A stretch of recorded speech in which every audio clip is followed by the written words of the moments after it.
बिस्मिल्लाहिर्रहमानिर्रहीम। Dear student, अस्सलामु अलैकुम। Practical based assessment class 10th federal board of intermediate secondary education 2026 की preparation के हवाले से ये सेकंड लास्ट क्लास है और आज हम सेक्शन बी के जो टॉपिक हमारे बाकी रह गए थे, क्वाड्रेट मेथड जो होता है ये बेटा इकोसिस्टम के अंदर, एक इन्वायरमेंट के अंदर वेजिटेशन या स्लो मूविंग ऑर्गेनिजम्स को उनकी डाइवर्सिटी मालूम करने के लिए यूज किया जाता है कि किसी भी इकोसिस्टम के अंदर, इन्वायरमेंट के अंदर या इवन फॉरेस्ट एरिया के अंदर वेजिटेशन कितनी है, प्लांट्स की कौन कौन सी स्पीशीज मौजूद है, उनकी फ्रीक्वेंसी कितनी है, डेंसिटी कितनी है, कौन सी स्पीशी अबंडेंस में है, कौन सी स्पीशी लेस अमाउंट में है, with the passage of time कौन सी स्पीशी के ऊपर क्या फर्क पड़ा है, कौन सी स्पीशी की तादाद पॉपुलेशन ज्यादा हो रही है, कौन सी पॉपुलेशन, किस स्पीशी की पॉपुलेशन, नंबर ऑफ इंडिविजुअल कम हो रहे हैं with the passage of time.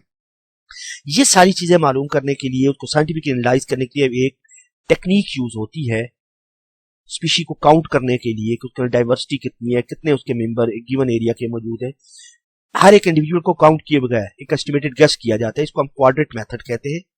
Quadrat में बेसिकली ये टर्म है, ये जिस आप इस पहले डायग्राम में आप देखिएगा बेटा, जिसके ऊपर मैं कर्सर रख रहा हूं, इस तरह का एक स्टील से या बार से बना हुआ इस तरह का एक स्क्वायर होता है, इसको क्वाड्रेट कहा जाता है। ये इस तरह का भी हो सकता है और ये साथ वाली डायग्राम है, इस तरह भी हो सकते हैं, छोटे छोटे छोटे क्वाड्रेट भी हो सकते हैं। ये पूरा एक बड़ा क्वाड्रेट है जिसके अंदर ये छोटे क्वाड्रेट्स हैं। अब इसको किसी भी एक फॉरेस्ट एरिया के एक साइड के ऊपर जाकर इस तरह जमीन के ऊपर ले डाउन कर दिया जाता है, जमीन के ऊपर बिछा दिया जाता है। अब इसके अंदर जितनी भी स्पीशीज आती हैं वो काउंट की जाती है इस एरिया के अंदर। ये अगर 1 स्क्वायर फीट का है, फुट का है, 1 स्क्वायर फुट का ये एरिया है, तो 1 स्क्वायर फुट में कितनी स्पीशीज है। अब उस पूरे फॉरेस्ट का साइज 10 स्क्वायर फुट है, अगर 1 स्क्वायर फुट में इतनी स्पीशीज आ रही है तो इस पूरे 10 स्क्वायर फुट में इतनी होगी, इस तरह कैलकुलेट कर दिया जाता है। अब इंडिविजुअल स्पीशीज इस 1 स्क्वायर फुट में कौन कौन सी स्पीशीज मौजूद है उनको अलग से भी नोट किया जाता है।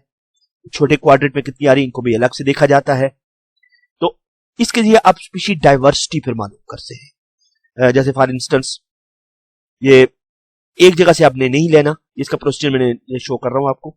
ये आपने एक फॉरेस्ट में 4-5 जगहों पे जाके इसको ले डाउन करते हैं और फिर मुख्तलिफ जगहों से, मुख्तलिफ एंगल से, मुख्तलिफ स्पॉट से लेते हैं ताकि आपको एक्यूरेट स्पीशी की डाइवर्सिटी आ जाए।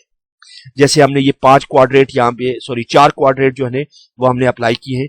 इसमें स्पीशी ए पहले क्वाड्रेट में नंबर 5 उसके मेंबर थे, स्पीशी बी के 3 थे, स्पीशी सी पहले क्वाड्रेट में कुछ भी नहीं आई। एंड देन इस तरह सारी हमने इस तरह रिकॉर्ड कर ली और इसकी बेसिस पे हम इस तरह फिर चार्ट ड्रॉ कर लेते हैं और फिर हम ये कैलकुलेट करते हैं कि कौन सी स्पीशी जो है उसकी फ्रीक्वेंसी कितनी है। जैसे स्पीशी ए की 4 क्वाड्रेट में मौजूद थी तो 100% उसकी डाइवर्सिटी है, अबंडेंस है किस तरह सी, पर क्वाड्रेट 5 पर स्क्वायर फीट के हवाले से ये इंडिविजुअल आ रहे हैं। ठीक है, तो इस तरह हम कैलकुलेट कर लेते हैं। इसके रिजल्ट जो है वो स्पीशीज डिस्ट्रीब्यूशन, फ्रीक्वेंसी और अबंडेंस के लिए डिटरमाइन करते हैं और ये इंडिकेट करते हैं कि डोमिनेट और रेयर स्पीशीज उसी इकोसिस्टम में कौन कौन सी। अगर हम इसे कंक्लूड करें तो quadrat sampling help to study plant population without counting every individual. It is useful for the monitoring changes in the ecosystem over time. वक्त के साथ उस इकोसिस्टम में क्या क्या तब्दीलियां आती हैं और reveal diversity, frequency and abundance of the species.